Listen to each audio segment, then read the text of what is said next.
जय माता दी, जय डुग्गर। ते अज्ज अ'ऊं अपना ब्लाग जेह्ड़ा ऐ डोगरी भाशा च शुरू करने जा नी ऐ। डोगरी भाशा च इ'यां मेरा मन कीता कि अज्ज अ'ऊं की निं डोगरी च गै बोल्लां, की कि डोगरी जेह्ड़ी ऐ साढ़ी आखदे नी इ'यां मनै दी भाशा ऐ, साढ़े मनै दे अंदर रची बसी दी एह् भाशा। ते बड़े सारे लोग जेह्ड़े कि हून डोगरी गी भुल्ली चुके दे न, डोगरी बोलने गी शर्म मसूस करदे न। अपने घर अपने परिवार च डोगरी गी ओह् सोचदे कि अस डोगरी बोलगे असें ग्राईं, लोकें असेंगी ग्राईं आखना। ग्राईं लफ्ज उं'दे आस्तै इक निं इ'यां गाली दे बराबर ऐ कि असेंगी कोई ग्राईं आखगा। लेकिन अस भुल्ली जन्ने कि अस हैन ते ग्राईं गै न। अगर अस मतलब हून जियां जम्मू बगैरा दे रौह्ने आह्ले जिन्ने बी लोग न, अगर दिल्ली बगैरा च चली जाह्गे नी ते असेंगी उ'ऐ कंढियै दे लाके आह्ले रौह्ने आह्ले जां ग्राईं गै आखदे न। ते ग्राईं च असेंगी कोई शर्म मसूस निं होनी चाहिदी कि असेंगी ग्राईं आखा दे।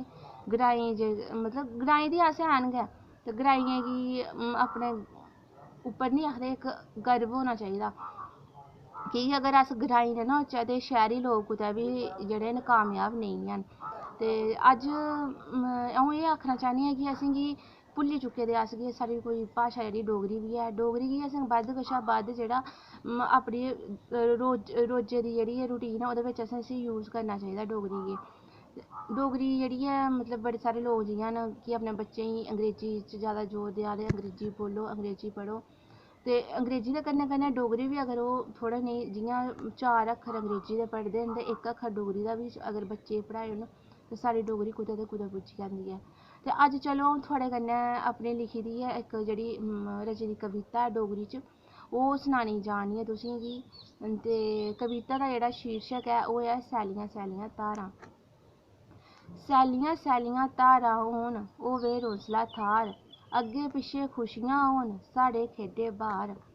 अस चलचै कुतै जियां पक्खरू मारे डोआर, गम निं होऐ उत्थै होऐ छड़ा प्यार गै प्यार। ठंडे नाड़ुए दा असें पी लैना पानी, घरा जाना बडलै गवां लेई जानियां चरानी।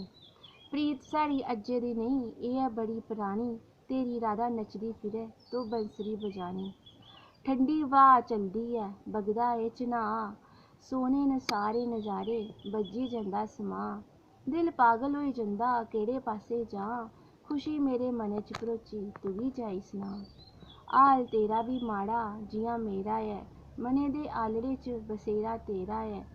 तेरा दर्द होग जेह्ड़ा अद्धा मेरा ऐ, ते तेरा मुहांदरा लब्भग जिसलै उसलै गै सवेरा ऐ। कि'यां गोआची गे अस भुल्ली अपनी पन्छान, ताने मारदे न लोक ते त्रोड़ी दिंदे अरमान। फटी जंदी उसलै धरती रोई जंदा शमान, पवित्तर डोगरी ऐ साढ़ी इ'यै डोगरें दी शान। धन्नवाद।